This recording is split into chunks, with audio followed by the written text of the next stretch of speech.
To you that is watching this video now, I love you. And I want to ask you this humble question. Does this one Nigeria thing mean anything positive to you? Is this one Nigeria thing a reality or a fiction? I will tell you why I'm asking this question, because I know you may be wondering, why is this man asking this question? I have taken my time to study Nigerian political structure. And I keep wondering, because the youth of nowadays may not really understand this that I'm saying now, that the Nigerian politicians doesn't have any blueprint of what is their target to achieve. Now, it may surprise you to know that the politics of Nigeria is not for development. It's not for growth. It's not even, for human capital development or to move the country forward. No, it's not. It's all about control. It's all about operation and suppression. It's all about, tribal control. That is all and what it is all about. And that is why, whenever it is time for election, a lot of things will be happening. Nigerian masses will be experiencing ugly situations. But for how long? Now, if anybody is bent on this one Nigeria thing, I want to tell you, that is a common man in Nigeria, that is clamoring and shouting for this one Nigeria. One Nigeria can never benefit you. Even in the north, for example, take a look at the people that gathered, that said that they were northern elders, that were arguing about, the separation, the splitting of Nigeria. They said they don't support it. Look at them. A whole lot of them, they have influence. But how has their influence benefited any of the northern youth, the common ones? You see, except we, the masses, tell ourselves the truth, these abnormalities can never be corrected. Every time, every period of election, what we normally bring to the table is tribalistic politics. Tribalistic politics. Tell me, which nation of the world have ever survived? Which nation of the world have ever succeeded in that kind of situation? Tell me anyone you know of. Where do you go in the world today that they are playing tribal politics?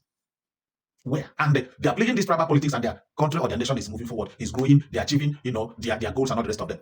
Tell me in the comment section if you know any country of the world that is practicing the kind of politics we are practicing in Nigeria. It is obvious, crystal clear, that Nigeria is not meant and can never be one. This is an obvious truth. We shouldn't shy away from it. Now, take a look at this picture that you are seeing on this video. Take a look at it. This was the kidnapping that took place some days ago in Kaduna State.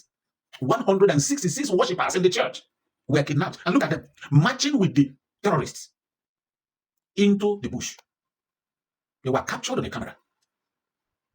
No police interference, no military, no nothing. Just like that. They marched them on foot. Now I want to ask, if, for example, we have the Arewa nation, and we have the Oduduwa nation, and we have the Biafran nation, tell me, if this can this kind of a thing now happen in either of these three nations, and the leaders of that nation wouldn't know what to do? If this thing is happening to Arewa nation, are you telling me that the leaders of the Arewa nation wouldn't know what to do? If it is happening in Oduduwa nation, will you tell me that the leaders of the Oduduwa nation wouldn't know what to do? If it is happening in Biafran nation, will you tell me that the Biafran nation leaders wouldn't know what to do? Question number 2. Can these people now from another nation enter into another nation? For example, can these people now from Arewa nation enter Oduduwa nation to sack a community in Oduduwa nation and occupy it? And the Oduduwa nation and the leaders of the Oduduwa nation will fold their hands and do nothing about it. Can that be possible? My good brothers and sisters, the answer is capital no. Can these kind of people now from Biafran nation move into Arewa nation like this to sack a community, take over, kidnap, and the leaders of the Arewa nation will keep quiet, fold their hands, and do nothing? Can that be possible? The answer is no. Same to the Biafran nation.